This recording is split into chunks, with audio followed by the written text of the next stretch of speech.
I know the two of you were just down at the border, but there's been a lot of traveling. Of course, we're on August recess currently. Some headed back earlier than others for various reasons. But Congressman Roy, you were in Israel along with 31 other Republicans recently. Talk about your experience there with regards to the fallout with Ilhan Omar, Rashida Tlaib. Tlaib was allowed to go, then suddenly she didn't want to go. Right. What are Israelis saying there, the folks there, in Jerusalem even, in the places you visited? Well, I was honored to go on a trip, a bipartisan trip, frankly, that AIPAC puts on, and we had 41 Democrats, 31 Republicans, where we got to visit with the leadership of Israel. We got to visit with the leadership of the Palestinian Authority. We got to go see Iron Dome, meet with the Israeli Defense Forces. We got to go up to the Golan Heights. We got to go up to the border with Lebanon and see the 130,000 missiles that are pointing directly at Israel, being run by Hezbollah.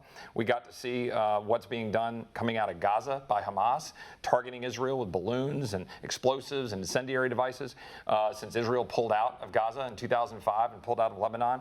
And I think you see a glimpse of what the West Bank might look like if Israel were to sort of back down on holding them to account. And I can promise you, when we sat down with the Palestinian Authority, they weren't offering us a whole lot of comfort that they are looking out for Israel's best interests. Israel is a great ally. They are a strong democracy. They are working with us on missile defenses. We just tested some stuff jointly in Alaska.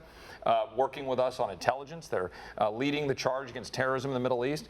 Meanwhile, Democratic colleagues refused to join that, meaning Democratic colleagues Omar and Tlaib, and instead wanted to make a show out of this, and then wanted to say that they're going to continue to have a boycott on Israel, go over to Israel and say that they want to continue to protest Israel. Then Ms. Tlaib said, no, I won't do that so I can see my grandma. As soon as then Israel said, sure, you can come, she backed away from that.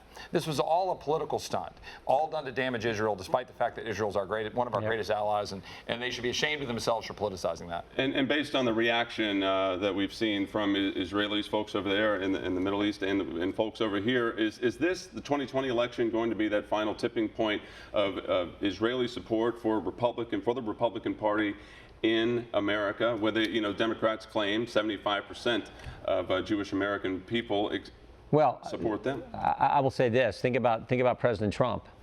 For I don't know how many cycles, most of my time adult life voting, you've had both parties' nominees say, if you elect me, I promise you, I will put the embassy in Jerusalem. Republican, Democrat, they all said it. Then they get elected, they get to Washington, they say, oh, wait a minute, the swamp's telling me different. I can't really get it done. There's a million reasons why you can't do what you said you were going to do, and frankly, what you were elected to do. This president said, he got the same pushback, but he said, I'm going to do it because I promised I would. And he did it. I think that sent a message to the international community. This guy means what he says. So I think that is a huge step. What Chip just described too. I mean, you got two members of Congress who advocate boycotting Israel, and Israel says, well, we're going to boycott you and not let you in the country, and somehow they're wrong. I don't get that. It seems to me that's exactly what you should do. In fact, it's their law. So I do think this is going to make a difference. It's going to be one of the issues that will be front and center in the next campaign, and will help the president again. And like I said before, I think he's going to win. And I fully support Israel's right to be able to do that. You have these two ladies that put on, they were going to visit Palestine on their agenda, right? I mean, they're not looking out for Israel's interests. And I got to go visit the embassy and do a big thumbs up in front of the picture there. Yeah. We had a group of us. We asked to go there and see it because they're still working on getting it up and running. And it's such a blessing to have that in Jerusalem. It's where it ought to be. All right, finally and quickly, you two were down at the border. Of course, you're there in a border state of Texas. The biggest takeaway from your last trip, I know there have been multiple trips down there. We've seen a lot of moves by this president to fix the security at the border there. The biggest takeaway from your last trip as compared to, say, 2018 when you were down there, what's the difference? The difference right now is that all the work that the president is doing is actually having an effect to kind of help stem the tide. We're seeing a slowdown now here in August, but we shouldn't put a lot of stock in that because we've got to finish the job. We've got to secure the border. What the president did in the last couple of days in saying that we need to revisit the Flores settlement and make sure that we don't have catch and release. Look, for the listeners out there, let me be clear. Since October 1 of last year, 900,000 people have been apprehended. That's not counting those who have not been apprehended. 900,000 apprehended. 600,000 of those caught and released. Released is taken after 48 hours of processing to a bus stop or to an NGO and released into the United States of America. We're not being able to do background checks. We don't know everything where everybody came from. I know that when I went to an ICE facility in Aurora, Colorado, there were people from 57 nations represented there. Wow. People need to understand the security problem with what's happening at the border. And we are far from where we need to be. And the distance that we've come is because the president and DHS is trying to secure the border despite a Democrat resistance in the face of what the American people know they need, which is a secure border.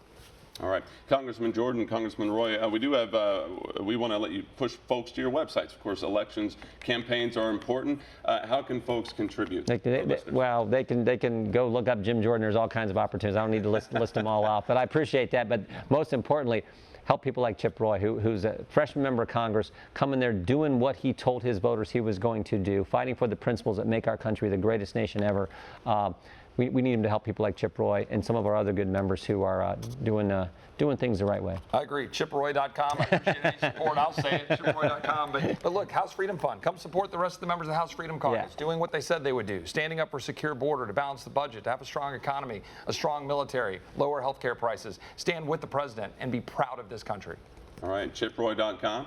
That's simple. There it is. Yeah. And you just Google Jim Jordan. You've got all kinds. Yeah, House Freedom Fund. Yeah. All right, guys.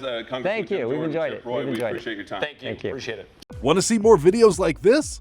Click on the link below and subscribe to One America News on YouTube. And call your cable provider and kindly demand that One America News is added to your lineup. Call and subscribe today.